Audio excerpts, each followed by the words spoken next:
ക്ഷേത്ര വാർത്തകൾ നിങ്ങളിലേക്ക് എത്തിക്കുന്നു ക്ഷേത്ര ന്യൂസ്. ഇപ്പോൾ തന്നെ സബ്സ്ക്രൈബ് ചെയ്യൂ.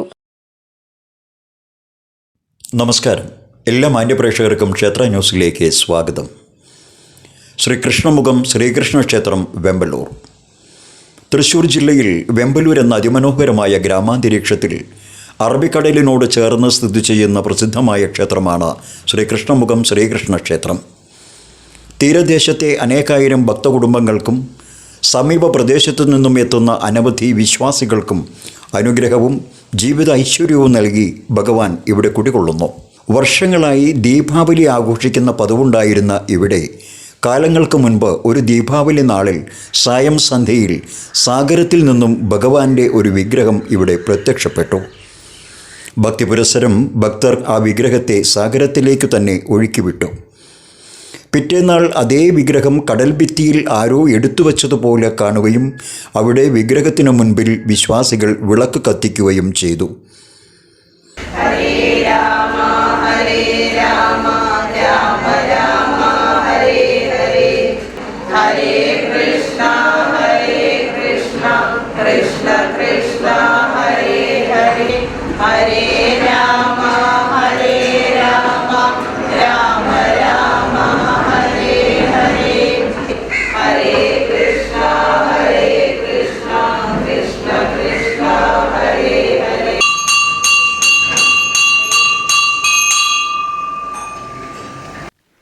നമസ്കാരം, എൻ്റെ പേര് അനന്തൂജി നമ്പൂതിരി. ഞാൻ ഈ ക്ഷേത്രത്തിൻ്റെ മേൽശാന്തിയാണ്. എൻ്റെ അച്ഛൻ്റെ പേര് എൻ ഗോവിന്ദ നമ്പൂതിരി എന്നാണ്. അപ്പം എൻ്റെ സ്വദേശം എന്ന് പറയുന്നത് ഹരിപ്പാട് പെരുമ്പയില്ലമാണ്. ഹരിപ്പാട് വെള്ളംകുളങ്ങര പെരുമ്പയില്ല. അപ്പം ഈ ക്ഷേത്രത്തിൻ്റെ ഐതിഹ്യത്തിനെ പറ്റി പറയുകയാണെന്നുണ്ടെങ്കിൽ ഏകദേശം 30 വർഷങ്ങൾക്ക് മുന്നേ കടലിൽ ഭഗവാന്റെ ഒരു വിഗ്രഹം വന്ന് അടിഞ്ഞിട്ടുണ്ടായിരുന്നു. അപ്പം അവിടെ നിന്നാണ് ഈ ക്ഷേത്രത്തിൻ്റെ തുടക്കം. പിന്നെ ഭഗവാന് പ്രധാനപ്പെട്ട വഴിപാടുകൾ നമുക്ക് ചെയ്യാമെന്നുണ്ടെങ്കിൽ പാൽപ്പായസം, തുളസിമാല, ദ്വാദശാക്ഷരി പുഷ്പാഞ്ജലി, ദശാക്ഷരി പുഷ്പാഞ്ജലി, സഹസ്രനാമം, ഇതൊക്കെയാണ് പ്രധാനമായിട്ട് ഭഗവാന് ചെയ്യാൻ പറ്റുന്ന വഴിപാടുകളെന്ന് പറയുന്നത്. പിന്നെ ക്ഷേത്രം നമ്മുടെ കൊടുങ്ങല്ലൂർ, കൊടുങ്ങല്ലൂരിൽ നിന്ന് ഏകദേശം വാഴൂർ, പക്ഷെ ഒരു 11 കിലോമീറ്റർ അകലെയാണ് ഈ ക്ഷേത്രം സ്ഥിതി ചെയ്യുന്നത്. അപ്പം ഭഗവാന്റെ ഇപ്പോഴത്തെ രൂപം എന്ന് പറയുന്നത് ശാന്തസ്വരൂപനായിട്ടാണ് ഭഗവാൻ ഇരിക്കുന്നത്. പിന്നെ വ്യാഴവും ഞായറുമാണ് ഈ ക്ഷേത്രത്തിലെ പ്രധാനപ്പെട്ട ദിവസങ്ങളെന്ന് പറയുന്നത്. വ്യാഴം ഞായറാണ്. പിന്നെ ക്ഷേത്രത്തിൽ നമുക്ക് തിരുവോണം, വിഷു, ദീപാവലി, ശ്രീകൃഷ്ണ ജയന്തി, ഇതൊക്കെ നമുക്ക് പ്രധാനപ്പെട്ട ഉത്സവം, 7 ദിവസത്തെ ഉത്സവമാണ്. അപ്പം ഇതെല്ലാം നമുക്ക് പ്രധാനപ്പെട്ട ഒരു ദിവസങ്ങളായിട്ടാണ് ആചരിച്ചു കൊള്ളുന്നത് ഇവിടെ. ഏകദേശം 500 വർഷങ്ങൾക്ക് മുൻപ് ഈ പ്രദേശം ബ്രാഹ്മണർ തപസ്സു ചെയ്ത സ്ഥലമാണ് എന്നും പറയപ്പെടുന്നു. ഞാൻ കൃഷ്ണവേണി. ഞാൻ മിക്കതും ഈ അമ്പലത്തിൽ വന്ന് തൊഴാറുണ്ട്. എൻ്റെ എല്ലാ വിജയത്തിനും പിന്നിലും ഭഗവാന്റെ ഒരു കൈയുണ്ട്. ഭഗവാന്റെ അനുഗ്രഹമാണ് ഞങ്ങളുടെ കുടുംബം ഇങ്ങനെ പോകാൻ തന്നെ കാരണം. ശംഖുചക്രഗദ പത്മധാരിയായിട്ടുള്ള വിഗ്രഹമാണെങ്കിലും ശ്രീകൃഷ്ണ ചൈതന്യമായിട്ടാണ് പ്രതിഷ്ഠ. അനന്തൂജി നമ്പൂതിരിയാണ് ക്ഷേത്രം മേൽശാന്തി. ഗണപതി, ശാസ്താവ്, വനദുർഗ എന്നീ ഉപദേവതകളും സർപ്പസാന്നിധ്യവും ക്ഷേത്രത്തിന് അഭിവൃദ്ധിയും ഐശ്വര്യവും നൽകുന്നു. ബുധനാഴ്ച ദിവസങ്ങളിൽ നാരായണീയ പാരായണവും ഞായറാഴ്ചകളിൽ ശ്രീമദ് ഭഗവത്ഗീത പാരായണവും നടന്നുവരുന്നു. എൻ്റെ പേര് ഷീജ. ഞാൻ ഈ ക്ഷേത്രത്തിൻ്റെ തെക്ക് വശത്ത് തന്നെയാണ് താമസിക്കുന്നത്. ഈ ഭഗവാന്റെ ഈ പ്രതിഷ്ഠ വെച്ചന്ന് മുതൽ ഞാൻ ഇവിടെ വന്ന് തൊഴാറുണ്ട്. ഞാൻ വിചാരിക്കുന്ന കാര്യങ്ങൾ എനിക്ക് സാധിച്ചിട്ടുണ്ട്. ഈ ഭഗവാൻ എനിക്ക് നല്ല വിശ്വാസമാണ്. എനിക്കും അതെ, എൻ്റെ കുടുംബത്തിലുള്ളവർക്കും. ഞങ്ങൾ പറ്റാവുന്ന ഈ സമയമെടുത്തുങ്ങായിട്ട് ഇവിടെ വരാറുണ്ട്. ഈ വനിതാ കമ്മിറ്റിയിൽ ഇവിടെ ഒരു വനിതാ കമ്മിറ്റി ഉണ്ട്. അതിൽ പ്രസിഡന്റ് ആയിരുന്നു കഴിഞ്ഞ വർഷം. ഇപ്പം ഇതിലെ മെമ്പറായിട്ട് പ്രവർത്തിക്കുന്നു. എല്ലാ മാസം 1-ാം തീയതി പ്രസാദൂട്ടിന് ഞങ്ങളാണ് ഇവിടെ വന്നിട്ട് ഭക്ഷണം വെക്കുന്നത്. ഭഗവാന്റെ പ്രസാദൂട്ട് ഭക്ഷണമൊക്കെ വെക്കുന്നത്. ഭഗവാനെ ഗുരുവായൂരപ്പ നമസ്തേ.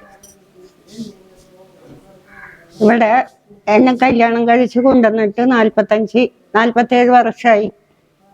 ഞാൻ വരുന്ന കാലത്ത് ഇവിടെ ആറന്മുള പൂജയും പരിപാടികളും അതേപോലെ കടപ്പുറം നല്ല കച്ചവടവും കാര്യങ്ങളും വഞ്ചിക്കാരും എല്ലാവരും ഉണ്ടായിരുന്നൊരു സ്ഥലമാണ്.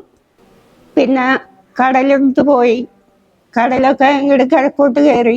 അതിക്ക് ശേഷമാണ് കുട്ടികൾ നിന്ന് കളിച്ചുകൊണ്ടിരിക്കലേ ഇങ്ങനെ കടലിൽ നിന്ന് വിഗ്രഹം കിട്ടിയത്. അവിടെ നിന്ന് ഞങ്ങൾ എല്ലാവരും കൂടി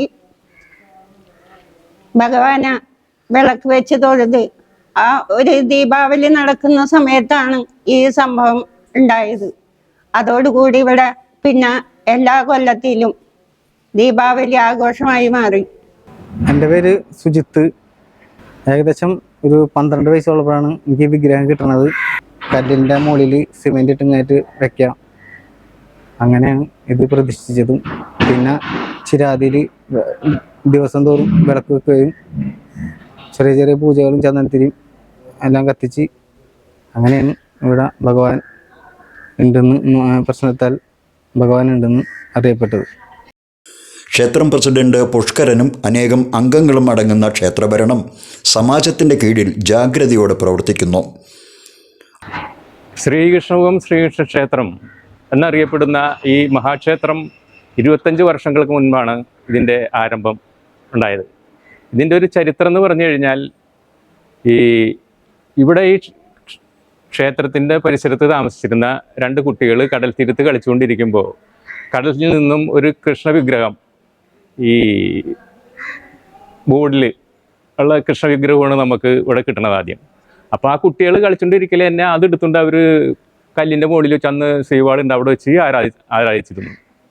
പിന്നീട് അത് ഒരു ആരാധന എന്ന് പറഞ്ഞു കഴിഞ്ഞാൽ പിന്നീട് അത് ആളുകൾ വരികയും തിരി വെക്കുകയും വിളക്ക് വെക്കുകയും ഓരോന്ന് സ്പോൺസർ ചെയ്യുകയും അതോടൊപ്പം തന്നെ ഈ തുലാമാസിലെ വാവ് അതൊരു ആഘോഷമായിട്ട് എല്ലാവരും കൂടി സഹകരിച്ച് അത് വലിയൊരു ഉത്സവമായിട്ട് തീർന്നു. ഈ സ്ഥലം അറിയപ്പെട്ടിരുന്നത് ആറ്റുപുറം ബീച്ച് എന്നാണ് അറിയപ്പെട്ടിരുന്നത്. ഈ ക്ഷേത്രം വന്നതിന് ശേഷം ഇവിടുത്തെ പേര് തന്നെ മാറി. ശ്രീകൃഷ്ണവും ശ്രീകൃഷ്ണ ക്ഷേത്രം എന്നുള്ളത് ശ്രീകൃഷ്ണവും ബീച്ച് എന്നായി. ഇന്നിപ്പോൾ എല്ലാ സ്ഥലത്തും ഫേസ്ബുക്കിലും യൂട്യൂബിലൊക്കെ നോക്കിക്കഴിഞ്ഞാൽ ശ്രീകൃഷ്ണവും ശ്രീകൃഷ്ണ ക്ഷേത്രം ശ്രീകൃഷ്ണപുരം ബീച്ച് എന്നാണ് ഇത് അറിയപ്പെടുന്നത്. ക്ഷേത്രത്തിൻ്റെ ഞങ്ങളുടെ തന്ത്രി എന്ന് വെച്ച് കഴിഞ്ഞാൽ ഗുരുവായൂർ മേൽശാന്തിയായിരുന്ന പൊട്ടക്കുഴി നാരായണ നമ്പൂതിരിയാണ് ഇതിൻ്റെ എല്ലാ ചടങ്ങുകളും നിർവഹിച്ചിട്ടുള്ളത്. അപ്പോൾ അടുത്ത കാലത്ത് അദ്ദേഹത്തിൻ്റെ മകൻ ഗുരുവായൂർ മേൽശാന്തി ആയിരുന്നപ്പോൾ അദ്ദേഹത്തിൻ്റെ മകനാണ് പിന്നീട് അദ്ദേഹത്തിന് ചെറിയ അസുഖങ്ങളൊക്കെ ബാധിച്ചിട്ട് അദ്ദേഹത്തിൻ്റെ മകനാണ് ഇപ്പോൾ ഇവിടുത്തെ മേൽശാന്തിയായിട്ട് തന്ത്രിയായിട്ട് വരുന്നത്. എങ്കിലും അച്ഛനും കൂടി എത്തും ഇവിടെ. പിന്നെ ഈ കാണുന്ന ഈ വികസനങ്ങൾ എന്ന് പറഞ്ഞു കഴിഞ്ഞാൽ ഒരുപാട് ആളുകൾ ഇതിനു വേണ്ടി നമ്മളുടെ ഈ ഗോപുരം വരെ ഒരാൾ സംഭാവന നൽകിയതാണ്, ഒരാൾ സ്പോൺസർ ചെയ്തിട്ട് നമുക്ക് കിട്ടിയതാണ്. അതുപോലെ തന്നെ ഒരുപാട് ആളുകൾ ഇതിന് വേണ്ടി ഇതിൻ്റെ പുറകിൽ കഷ്ടപ്പെട്ട ആളുകളാണ്. ഇവരൊക്കെ ഇതിൻ്റെ ആദ്യകാല ഇതിൻ്റെ നടത്തിപ്പുകാരും ഇതിൽ സജീവമായി പ്രവർത്തിച്ചിരുന്ന ആളുകളാണ്. അങ്ങനെ ഒരുപാട് ആളുകൾ വന്ന് ഇതിൻ്റെ വികസനം ഇന്നത്തെ നിലയിലായി. ഇനിയും ഇതിൻ്റെ വികസനങ്ങൾ ഇപ്പോൾ ഈ ഗേറ്റ് തന്നെ ഒരാൾ സ്പോൺസർ ചെയ്തിട്ടാണിത്. ഇപ്പോൾ ഈ ഗേറ്റ് പുതിയതായിട്ട് വെക്കാൻ പോകുന്നത് ഒരാൾ സ്പോൺസർ ചെയ്തിട്ടാണ് ഇപ്പോൾ പണി നടന്നുകൊണ്ടിരിക്കുന്നത്. അപ്പോൾ അതുപോലെ തന്നെ ഒരുപാട് ആളുകൾ ഇതിൻ്റെ പുറകിലുണ്ടായിട്ട് നാട്ടുകാരും എല്ലാവരും വളരെ സഹകരിച്ചുകൊണ്ട് ഇന്നത്തെ നിലയിൽ നിന്ന് ഈ വളർന്നതിന് ശേഷം ശ്രീകൃഷ്ണവും ശ്രീകൃഷ്ണ മഹാക്ഷേത്രം എന്ന പേരിൽ ഇത്രയും തന്ത്രിയുടെ അനുവാദത്തോടു കൂടി നമ്മൾ കൊടുത്തു. അങ്ങനെയാണ് ഈ ക്ഷേത്രം എന്നറിയപ്പെടുന്നത്. ഞങ്ങളിന്ന് 15 അംഗ കമ്മിറ്റിയാണ് ഇപ്പോൾ നിലവിലുള്ളത്. അപ്പോൾ ഗുരുവായൂർ ക്ഷേത്രത്തിൽ നടക്കുന്ന എല്ലാ ചടങ്ങുകളും ഇവിടെ നടക്കുന്നുണ്ട്. അവിടെ എന്തെല്ലാം നടക്കുന്നുണ്ടോ അതേ നടകൾ അതിൻ്റെ കൃത്യനിഷ്ഠയോടുകൂടി കൃത്യമായിട്ട് തന്നെ ഇവിടെ തന്ത്രിയുടെ നിർദ്ദേശപ്രകാരം ഞങ്ങൾ ഇവിടെ നടത്തിക്കൊണ്ടിരിക്കുന്നുണ്ട്. അത് വളരെ ഭംഗിയായിട്ടും വളരെ സജീവമായിട്ടും ജനപങ്കാളിത്തത്തോടു കൂടി ഒരുപാട് ആളുകൾ ഒരുപാട് പ്രദേശങ്ങളിൽ ഇന്ന് കേരളത്തിൽ തന്നെ അറിയപ്പെടുന്ന ഒരു ക്ഷേത്രമായിട്ട് തീർന്നിരിക്കുന്ന ഈ തീരപ്രദേശത്ത് ശ്രീകൃഷ്ണവും ശ്രീകൃഷ്ണ ക്ഷേത്രം. അപ്പോൾ ഇവിടെ എല്ലാ പൂജകളും എല്ലാ വഴിപാടുകളും എല്ലാ മാസങ്ങളിലും ഇവിടെ നടന്നുകൊണ്ടിരിക്കുകയാണ്. ഇപ്പം അടുത്ത സമയങ്ങളിൽ ഇനി അടുത്ത വരാൻ പോകുന്ന ചടങ്ങെന്ന് വെച്ച് കഴിഞ്ഞാൽ കന്നിമാസത്തിലെ ആയില്യപൂജയാണ് നമ്മൾ ഇനി അടുത്തതായിട്ട് ഇപ്പോൾ ഇവിടെ നടക്കാൻ പോണത്. 28-ാം തീയതി ശനിയാഴ്ച ഇവിടെ ഇപ്പോൾ ഈ കന്നിമാസത്തിലെ ആയില്യപൂജ നടക്കാൻ പോകുന്നത്. അതിൻ്റെ ചടങ്ങുകളും അതിന് വേണ്ട നടപടിക്രമങ്ങളും ഇവിടുത്തെ ഭരണസമിതി നടത്തിക്കൊണ്ടിരിക്കുന്നു. നിർദ്ദേശങ്ങൾ ഞങ്ങൾക്ക് പൊട്ടക്കുഴി നാരായണ നമ്പിയുടെ നിർദ്ദേശപ്രകാരം എല്ലാ കാര്യങ്ങളും വളരെ ഭംഗിയായിട്ട് ഇന്ന് വരെ നടത്തിക്കൊണ്ടിരിക്കുകയാണ്, യാതൊരു മുടക്കവും കൂടാതെ. ജനപങ്കാളിത്തം പ്രത്യേക മാസങ്ങളിലെ 1-ാം തീയതികളിൽ ഇപ്പോൾ ശ്രീകൃഷ്ണ ജയന്തി കഴിഞ്ഞു, അപാരമായ ഒരു ജനക്കൂട്ടമായിരുന്നു ഇവിടെ ഉണ്ടായിരുന്നത്. ഇതുവരെ ഇല്ലാത്തൊരു ജനക്കൂട്ടം. രാത്രി 12 മണി വരെ ആയിരുന്നു. ഗുരുവായൂരിൽ അതേ ചടങ്ങുകൾ തന്നെയായിരുന്നു ഇവിടെ ഉണ്ടായിരുന്നത്. അപ്പം അങ്ങനെയാണ് ഇന്ന് വരെ ഞങ്ങൾ ഇവിടെ ഇതിൻ്റെ പ്രവർത്തനങ്ങളുമായിട്ട് മുന്നോട്ട് പോകുന്നതും എല്ലാ ജനപങ്കാളിത്തത്തോടും ഇവിടുത്തെ നിലവിലുള്ള ഭരണസമിതി ഓരോ വർഷവും ഇവിടെ തെരഞ്ഞെടുപ്പ് നടക്കും. തിരഞ്ഞെടുക്കപ്പെട്ട ഭരണസമിതി അത് സജീവമായിട്ട് എല്ലാ കാര്യങ്ങളും പരസ്പരം സഹകരിച്ചുകൊണ്ട് മുന്നോട്ട് പോയിക്കൊണ്ടിരിക്കുകയാണ് ഇന്ന് വരെ. ഇനിയുള്ള കാലഘട്ടത്തിലും അത് തന്നെ സംഭവിച്ചിരിക്കും. അടുത്ത് വരാൻ പോകുന്നത് നവമി പൂജയാണ് ഇതിന് ശേഷം.